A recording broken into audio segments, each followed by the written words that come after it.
I'll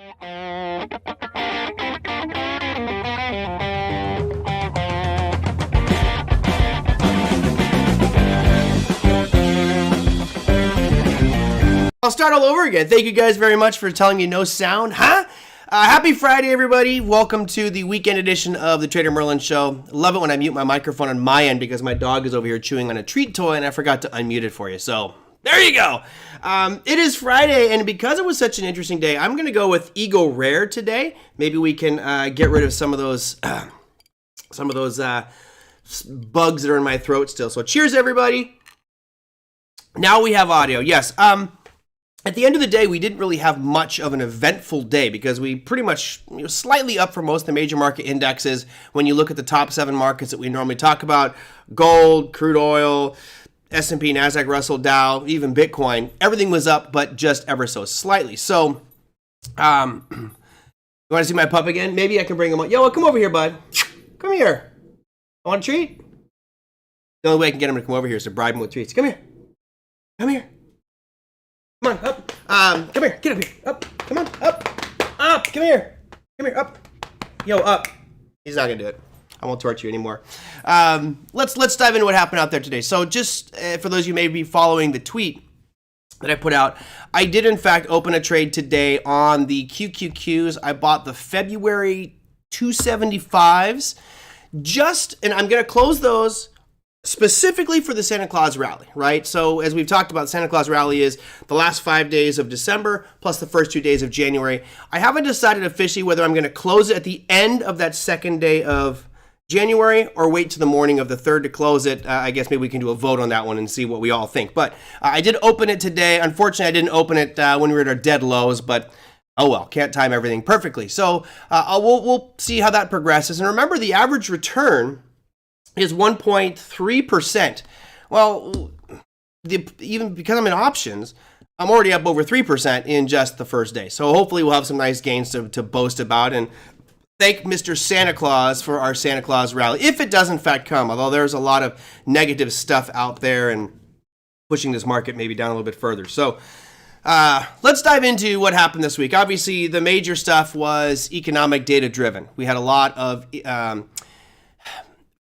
market reaction to our GDP number, which came out a couple days ago. We had today, the core PCE price index numbers came out, and I'll show you those numbers right here.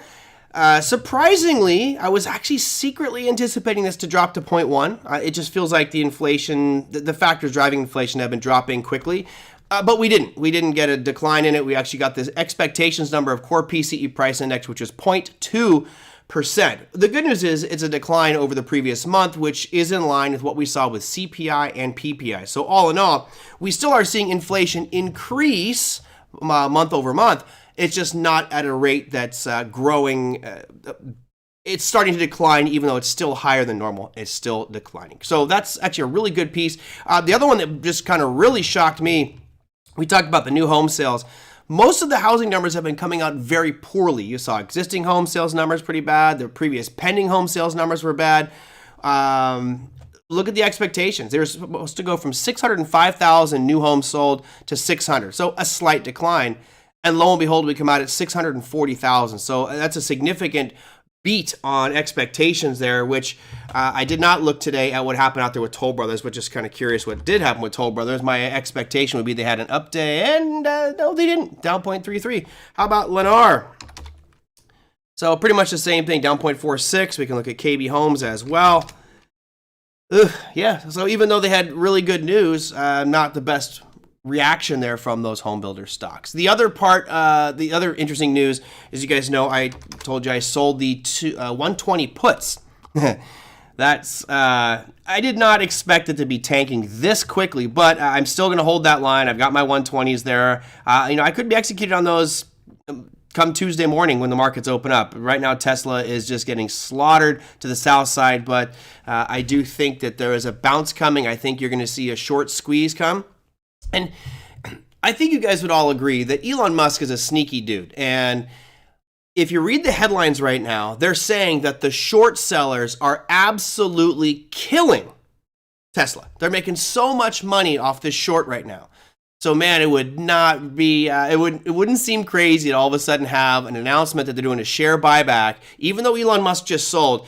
I think he'd much rather stick it to the short sellers here and do a share buyback probably in the next month to crush some of these short sellers. But we'll have to wait and see. That's what I would do if I could legally get away with it without having SEC scrutiny on me, as I would tell the board of directors, all right, as a Christmas gift next week, let's do a share buyback and basically screw everybody who's short, because this thing will go soaring from that point. So I don't know, just my cynicism. Of course, I'm biased because I'm looking at potentially being long on Tesla, which will be the first time I actually ever will own Tesla shares.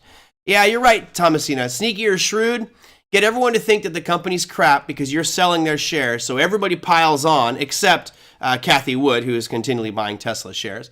And then all of a sudden have that short squeeze pop by saying you're going to do a share buyback. Oh, man, that's chess move right there. That's good stuff. So those are the main two ones I'm in. I actually still have some XLE, which did okay for me today. And I have a little bit of XLF, which, so XLE was actually really good today at 3.19%. That was a good boost for me. I have the March call options on XLE as well as on XLF, which did not do as well today, only up 0.56%. All right. Yeah, Pepe says those numbers seem to be manipulated. It's all manipulated. When I look at this stuff here, the first thing I tell myself is, actually I don't even say it anymore because I just know it to be true, that all of this is bullshit. That this is all manipulated, scripted. And I've told you this before. I interviewed a guy with John O'Donnell when we were doing Power Trading Radio. This is 7-8 years ago. And he worked for the Bureau of Labor Statistics. In the past, he had worked, so he no longer worked there. And we asked him about, how do they, what do they do with the data? Is the data manipulated? And he just, without even missing a beat, says, yeah, it's manipulated. He goes, we will change components or make amendments to it to favor a political party or what they need to accomplish. And I was like, well, how am I supposed to trust this stuff? So ever since that, I always suspected it was manipulated. But to have somebody who actually worked there verify and say, yeah, no question about it, the data is manipulated. So, we look at these numbers that come out and take them with a grain of salt. For me, it's nice to know what the number is just so I can kind of plan my trades accordingly. What I like a little bit more is to look at the charts here. So, for example, if we look here at this core PCE price index number, which came out today, the icon on the right-hand side here is a graph of it. So you can start to see what the trend looks like. And if I scroll back here and go all the way back, as much data as it will show me, which is all the way back to 2005, you can see that you can see that this core PCE price index number, it looks like it's averaging right about 2%, or 0.2%, excuse me. And here we are right at it. So this to me is a historical norm for core PCE price index is to have 0.2%.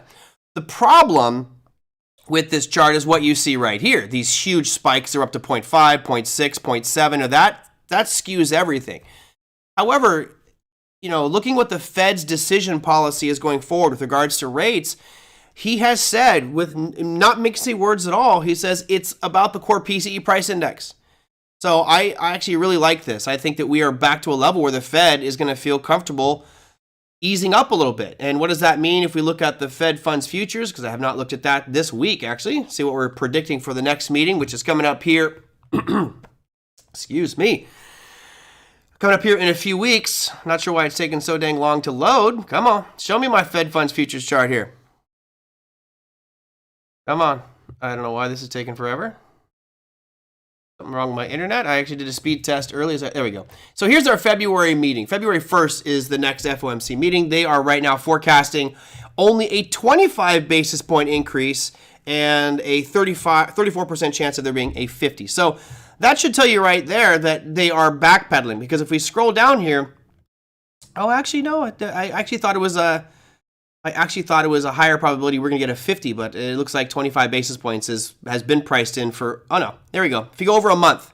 So a month ago, they were saying 50 basis points at the February 1st meeting. Now it's dropped significantly from there. So it looks like 25 basis points, and maybe some of this data is going to skew that as well, right? When they can look at that PCE and say, well, it's 0.2%. That's our historical norm. Inflation is under control. If we continue to get 0.2% on our core PCE, then maybe we can slow down this. Because remember, they said at the last meeting, we will keep on raising rates until we get inflation under control and back to our targets. Well, if you talk about what target is, looking at this data here, I would say that the target would be your historical average, that we were in roaring periods between 2005 to 2020. It was 0.2. So there we are, back at 0.2. We got our second consecutive number at 0.2. So it's not like it's a one-off data. We can look here and see the historical numbers. Yeah, we got 0.2 and 0.5. So yeah, we are dropping consistently and quickly. So that's great news for anybody who's looking at economic data. Today is Festivus. Festivus, what are the three main principles of Festivus, everybody? December 23rd, feats of strength. Get out there and do something strong. The airing of grievances. Well, maybe I should air some grievances today. Let's talk a little about grievances. Thank you for throwing me under the bus on that one, Chris, because you know I'm going to put my foot in my mouth, is I need an aluminum pole. I should have brought my aluminum pole on the show today, because that is the last piece of Festivus. All right. I thought I would spend a couple of minutes doing some fun stuff. When I say fun stuff, I like looking at charts. And you guys might remember when I first started doing the TraderMerlin show, I did a thing called the chart of the week. And I love doing it, but honestly, I'm spending so much time on this program, not just doing the daily show, but at that time I was doing, specific videos that were pre-recorded and upload those. It was just too much time commitment for me. If there was, good money flowing in from the show, then I'd probably do a lot more of those chart of the day or, trade of the week, things like that, but I just don't have time. So I thought maybe I would, all right, nice. Good, Big Ab. Donkey of the year? Yeah. Just straight donkey. Just a straight donkey. I thought I would bring back a couple of charts. Just things I saw which are important and I think most people don't look at, but I think it's interesting. So obviously you have the Fed funds rate, right? And that is the rate that was just adjusted. And that Fed funds rate is essentially the rate that banks can borrow money at. Now, so you're at 4.5%, 4.25 to 4.5%. So this is a very interesting chart. If you look here, the red line is the Fed funds rate. The blue line is the market yield on the U.S. 2-year treasuries. That seems kind of strange to me that the banks can get money at the same price as 2-year treasuries. It almost makes you feel like the banks could be borrowing money and just going and buying those treasuries, but they wouldn't make any money. This should be very different. Normally, your Fed funds rate is going to be much lower. So this tells me, at least in my mind, that normally this blue line is going to be higher than the red line, right? The Fed funds rate is like the cheapest cost of money. That's for banks, not you and me. The blue line should be much higher. And you can see a couple times where it's actually dipped below here. But most of the time that blue line is much higher. It tells me that we're probably due for a tick up in that blue line, because why should the Fed funds rate and that 2-year be at the exact same price? That is a very, in my opinion, bearish sign for the markets, because if this does continue to move up, then that, of course, puts pressure on the equity markets, right, as the cost of capital becomes much higher. And it could have, more of an impact on that yield curve, because you're increasing more yield on the short end. So keep your eye on this one. It's a chart that I don't think most people have seen or are looking at. What else did I have out here? So that was a bearish piece for the market. Let's play devil's advocate and try to play both sides of that fence, because I don't want to seem like the person that's always doom and gloom. That said, let me have a nice sip of my Eagle Rare here. All right, next chart. Next chart is a good one. This is basically looking at that consumer price index, CPI, right? Now, since the previous chart to me was rather bearish because it signaled that the 2-year yield might start to rise higher because of what's going on with the Fed funds rate. If you look at this one, it's showing personal consumption and expenditures is in blue, and consumer price index is in red. Both of those things are dropping rather sharply, which is a great sign. Again, part of the reason the Fed has been raising those rates so damn aggressively has been to fight really the red line, which is consumer price index and inflation. Both of those have had aggressive turnarounds. Now, we are nowhere near the levels of normal, right? Which maybe that should be right around 2.5%. Remember, they want to have 2% inflation. That was the goal of the Fed, right? They've targeted that. So ideally, we get back down around in here somewhere. That said, you're still looking at CPI, right around 7. Not good. I'm with you, Skilled Stocksman. I don't see it impacting me that significantly. For example, when I went Thanksgiving shopping for the meal I cooked for Thanksgiving. That was the most I've ever spent in my life. I couldn't believe how much I was spending. It was probably cheaper for me to go to like Boston Market and buy my stuff because it was so expensive. And I'm a frugal shopper. My dozen eggs are just still, I think it's $5 a dozen at my local store right now. God, I remember like $1.99 a dozen, and that was just a couple years ago. So yeah, it's I don't see the prices falling, except as you mentioned there, gasoline. Gasoline has obviously been falling significantly, and I think that may have gotten a little oversold, which is why I went long on energy. So I think this is a great chart for anybody who's feeling a little bit bullish. If we can continue these trends, and again, my mantra, the trend is your friend till the bend at the end. If this does in fact continue down and we get consumer price index dropping more, great. Then the Fed might backpedal. However, this is a double-edged sword because you can see here it says personal consumption.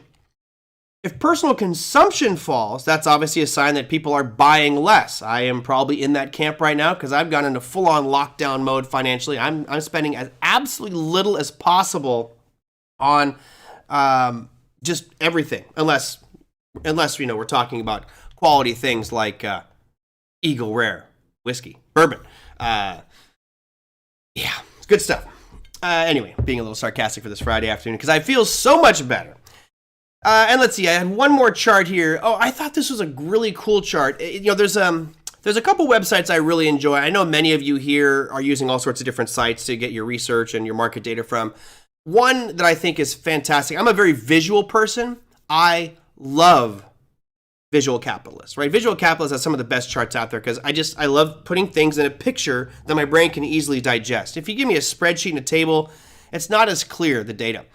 I saw this one. I just thought it was kind of interesting. This has nothing to do with financial markets, but I thought it was, I've mentioned many times that the markets have this ebb and flow of important data. So right now, it's all about inflation, right? Just make sure inflation is under control. You don't really hear too much about, retail sales numbers. Yes, it's important, but most people kind of shelve it, right?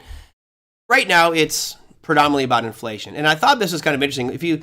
What they did is they took 2020 search trends on Google, and you can see at the beginning of the year, COVID was huge. Now, nobody really is searching for COVID. You can see back in the beginning of 2022, NFTs were a big hit. They died, and all of a sudden, they started to surge up again. This is probably because of Donald Trump's NFTs. You can see the Olympics. Right? They were only hot for a little bit. Now they're just dead. Wordle. People are still searching for Wordle. I think that's pretty cool. I actually do enjoy Wordle. So you had the Twitter takeover. That was busy back here, probably in February, March, and then again near the end of the year. And then the bottom half of this is what's really happening in the tail end of the year.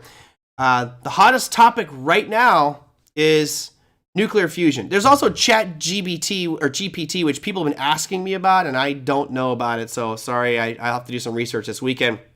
I got a bunch of stuff on my plate for this weekend to study, and that's one of them.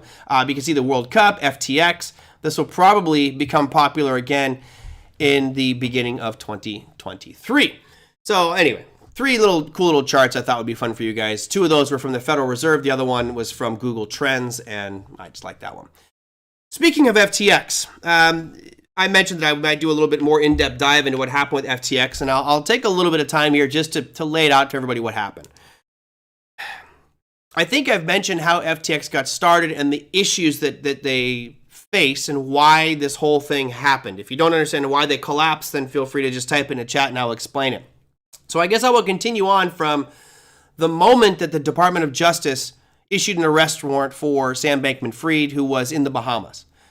So why not arrest him earlier, right? They should have arrested him earlier. I think they tried to save face by just arresting him, but they should have let him testify first, perjure himself under oath, and then, arrest him then.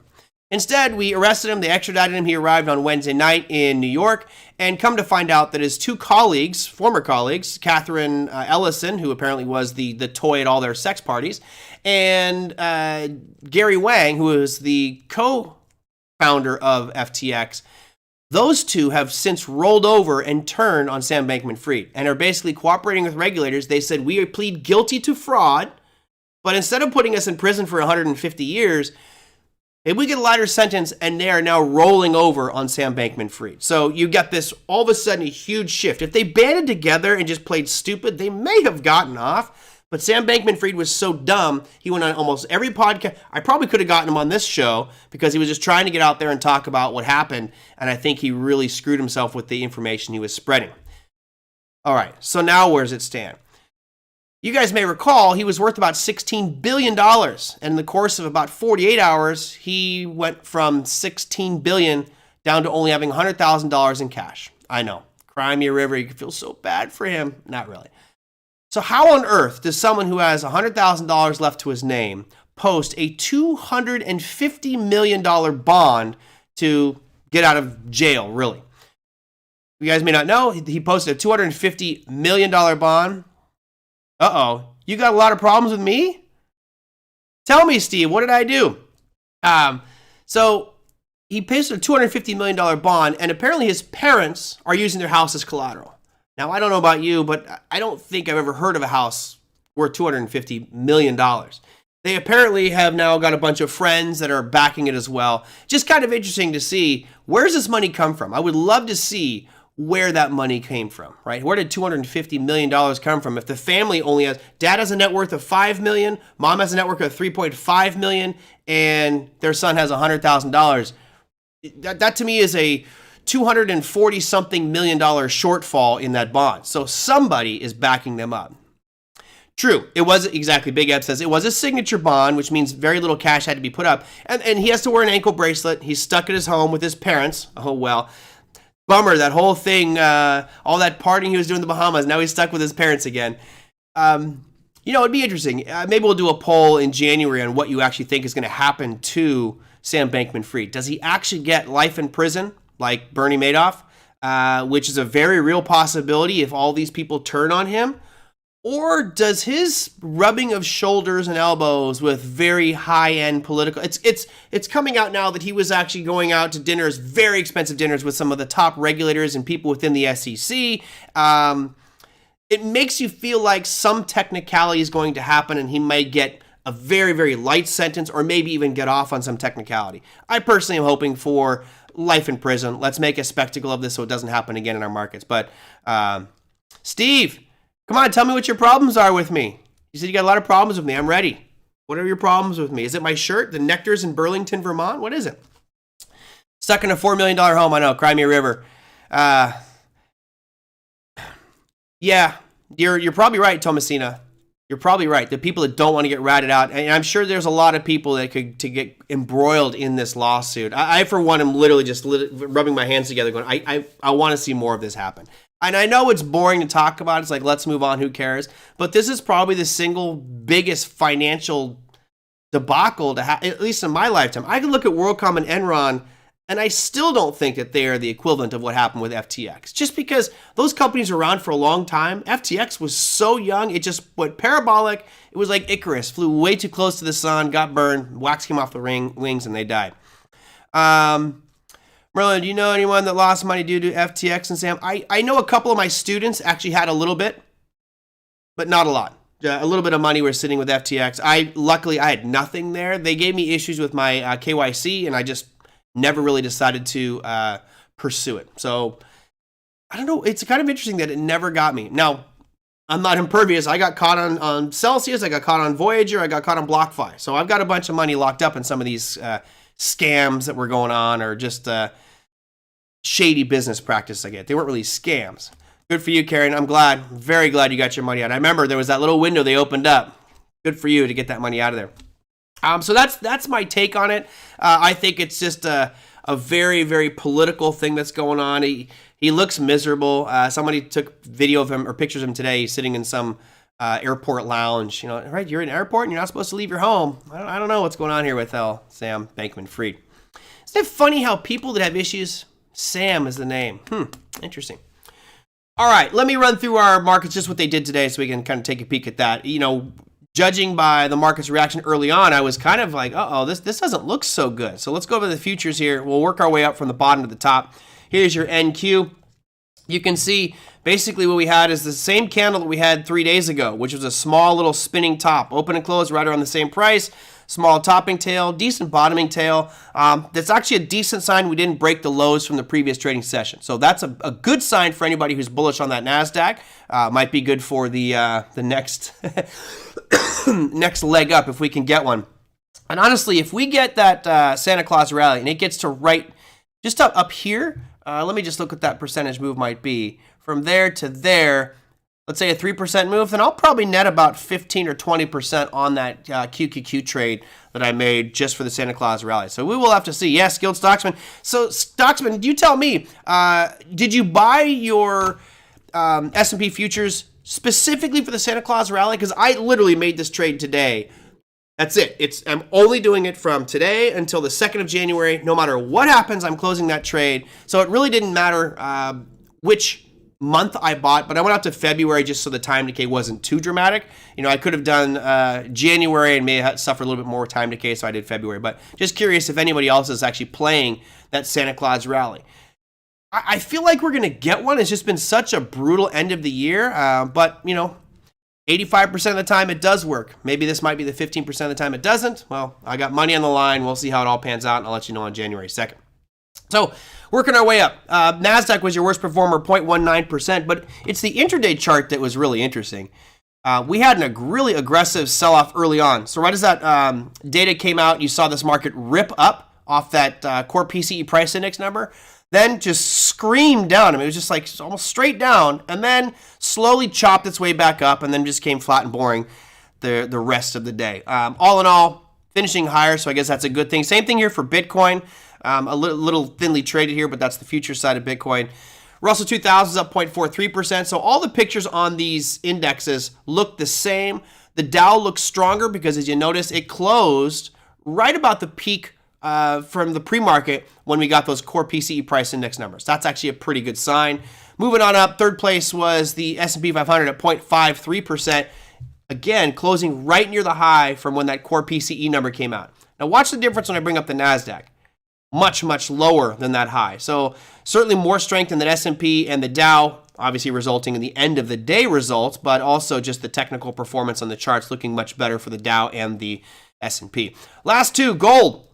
Had a nice surge early in the trading session, but gave a lot of that back, still finishing up about 0.5% on the day. But the big daddy, crude oil, even though it gave back a bit here near the end, there was a lot of after-hour move in crude oil. It really just rallied a lot from the after-hour session, and actually when the markets opened, gave a lot of that back. So all in all, it was your best performer, 2.67% at the end of the day. And all in all, when we take a step back and look at the week, here's a weekly candle. Just so we can, oh, there we go. Okay, Steve, I just checking, my friend. I'm just checking. You know, it's funny when people say things like that, sometimes I'll take offense. Like, what did I do? Let me know. Okay, I got it. The airing of grievances. I got a bone to pick with you. I love Seinfeld. I still think to this day that is the greatest sitcom ever made. I like Friends. I like, Big Bang Theory, but Seinfeld is just the absolute king of great comedy. Here's your weekly. So for those who are long, crude oil, a great week for you. You can see a nice big green candle there. I won't go through the overall percentages. I'm going to kind of run down just to see what the overall weekly trends look like. When we look at gold, while we have had a rally up here, let me just adjust this chart a little bit here and look at, this overhead supply level that we have poked through it. But it's just kind of interesting that the last 3 weeks here for gold have been, at the end of the week, almost no change, right? We've seen some big moves, but topping tails, bottoming tails, but all in all, gold has been really flat for 3 weeks straight at supply. You got to ask yourself a question. If something rallies up into supply where you're expecting there to be an abundance of sellers and it rallies up that supply level, you're expecting it to come down. And maybe it does come down right away. Great. That's a sign that there was, in fact, sellers out there. They pushed it down. You guys tell me, if something rallies up to supply where you're anticipating price coming down because of an abundance of sellers, and once it gets there, it maybe has a little bit of a dip, but comes right back and is now pegged and stuck to that overhead supply level. What's your psychologically, type in the chat, tell me, what do you think that tells you about that security? Because it literally is telling you what the psychological profile is at that moment in time of your buyers and of your sellers. So I'm giving you guys just a second here. Let me have a sip of my Eagle Rare again.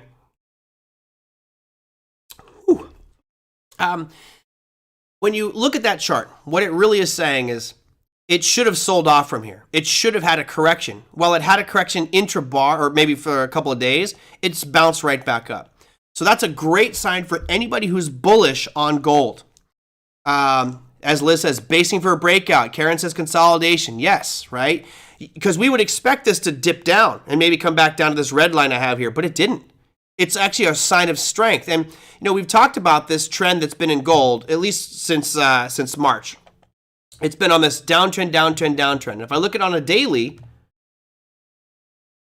we talked about this a while back, that it's looking better because we're starting to break these highs. This 1737 mark was a previous high, and we now broke it and retested. So in my opinion, gold is trending higher, it's consolidating, and it looks poised for a breakout. So anybody who's bullish on gold here, I think you're in the right spot. I think that not only does the daily chart tell us, but when we look back at a bigger picture, that weekly tells us, because it's not aggressively selling off, that it's building strength. Now, to be fair, these long topping tails that you see last week and this week, there have been big bullish moves, but the sellers have pushed it back down. So we are at an imbalance, or sorry, we are at balance, or consolidation. But gold it's stuck only to drive me crazy. Well, it will be interesting to see over the next couple weeks if we can get above this and maybe get a nice solid real body. If we do, I think you're going to see some nice moves up here in gold going forward. So I'm bullish on gold at the moment. I do only hold physical gold. I don't have any GLD anymore. I got taken away on those ones as well. So just my physical gold. Randy says fair value. Yep. Karen says will pop higher. Will never be definitive, Karen. Don't say it will, but the probability looks better is that it's going to move to the upside. CF site still shorting that supply. All right. Well, until I see an actual trade result, and that's not in simulator or just some chart where somebody says, "Hey, I bought it here, I'm shorting it," then I don't trust any number that comes out of that guy's mouth. Lastly, crude oil. So let's start. We were looking at the weeklies to start. Here's our weekly. While we do look great for the week in crude oil, still not great from the overall trend perspective, right? One candle doesn't make a trend reversal here. So anybody who's really bullish on crude oil, we are not out of the woods yet. On the daily, it does look better, right? You're seeing it broke this most recent high, which was back on only December 14th. So it feels like it's starting to gain some strength, but I'm not 100% convinced on this one, which is why I don't have a massive position in XLE. But I just think that the issues with Russia and Ukraine, I do think that that's going to maybe escalate a little bit, and that's kind of why I was taking a bigger position than I normally do on XLE or energy. So those are your major ones, and I guess I already talked about these guys here. So there we go. What time we got? Holy cow, 235. It's about what I can bench press. I'm kidding. I can't bench press 235. No worries. There is a slight delay on this one. Unfortunately, I wanted to actually try to test going real-time chat. So there's a setting that I can change on my end where I can make the chat real-time. But we did that when I first started the show, and it created all kinds of weird skipping. Maybe one day, maybe next week we'll try it. We'll pick a day and I'll do live chat. So there's no delay. And that's just something that I guess from YouTube's perspective makes it easier to stream. There's less issues with the stream. If I do live where like when you guys type it instantly shows up, I would prefer that, right? I mean, obviously we do live shows here and I'm not too concerned if you guys send horrible comments to me. If they're that bad, I will just block you. But most of you guys are civil and understand that we're all on the same team here trying to learn more about trading and investing. So maybe I'll try that next week. If we have any issues, then I'll go back to what we currently do, which I believe is like a 30-second delay. I hate it, but it is what it is. Okay, what else did I want to get into? I think that's pretty much all I had to discuss for today. There was a couple questions. I think, Mike, you sent in a couple questions, which I need to do some more research on, so I'll probably save those questions for next week. Is there anything else off the top of your mind that you guys want to look at before we wrap up for our holiday break?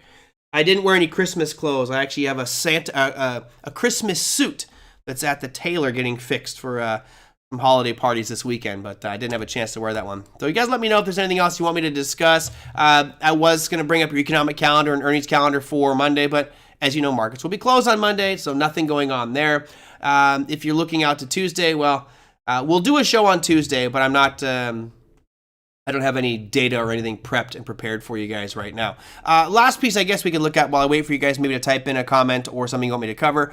You know, there was some moves up in the bond markets today, which I guess is expected when you listen to what the Fed has been talking about and their actions, but brought us right back in. There are some interesting overhead supply levels that I see coming up. Not strong, but certainly areas where there may be some issues for this 10-year, but we are seeing that move to the upside, which today, if you look at that 10 versus the 1, we are seeing that gap close just a little bit because there was a bigger increase up in the long end of the yield curve versus the short. Will I be doing any shows next week? I think I'm going to do a Tuesday, Wednesday, Thursday. I'll probably take Friday off just because. So I'll probably do a Tuesday, Wednesday, Thursday show next week if that's all right with you guys. I mean, yeah, I'm definitely not doing Monday, obviously, because markets are closed and I'll probably be hungover. But... yeah, I'll probably take Friday off. So let's plan on doing 3 shows next week. I think that today is show 209, which means 10, 11, 12. That means I'll have done 212 shows this year. I think we did 220 last year and 180 before. So we're close to almost 600 shows. Almost 600 shows that we've done for TraderMerlin in the past couple of years. So not too bad. All right. Well, I didn't see anything else really come through here. Is the delay only on the chat? I have a different delay between my phone and computer. No, I think it's... So what I'm saying right now, when you hear that, I said it 30 seconds ago. Let that mode mess with your head. So it's the whole stream is delayed. So it's funny, I have 2 screens here, so I can see my live stream and I can see what you guys see. It's about 30 seconds delayed. What I think it does is it cuts that down, and that may create the issue for YouTube that doesn't have enough time to buffer it and let it stream out. So that may be the issue. But let's try. Let's pick a day. Hey, Chris, Merry Christmas to you as well. I hope your mom's doing better. I sent her some flowers the other day to brighten up her day, and hope your brother's doing well and your dad. So I hope all of you have a very fantastic holiday, whether you are a celebrator of it or not. It's a time to kind of stop and reflect. And next week I'm probably going to do a show on what you should do for the year end. And all of you should, let's be honest, nobody should trade next week. Really, you just take that week off. It's going to be so thinly traded. There's going to be no volume out there. It's just risky. This is an addiction that I think all of us have. We want to go out there and trade. So don't trade next week. Just leave it alone. Go take an extended break. Spend it with some loved ones. I'll take my dog hiking or do something fun. But I'll still do shows, let you know what's going on with the market. But there might be more psychological. As I see here, I've got a question. Where's that question just came through? Merlin, you should do a show next week regarding alternative investments for 2023. Certainly we can run through, different marketplaces and different things to look at. Yeah. If you have any suggestions on those, Pepe, of specific things that you want me to add to that list or talk about, then email me at TraderMerlin@gmail.com or just put it down below any YouTube video and I'll be happy to add that in. But yeah, I'll probably do, you can increase playback speed and catch up for real time. Well, you won't be able to get to real time because the buffer from YouTube is 30-second delayed so that they can get the stream out. Yeah, well, thank you guys very much. I hope you enjoyed the show. Yeah, it's been another fun year. We've had some challenges along the way, some ups and downs. The markets are what they are. And next week I'll talk to you kind of how I evaluate my performance and what things I look at. We should all take at least one day a year and sit down and map out what you're doing right, what you're doing wrong. I mentioned this I'll be mentioning it in the Monday Morning Must Knows, where you kind of owe it to yourself. I think one thing that most people do not do is look back and review and say, what did I do right? What did I do wrong?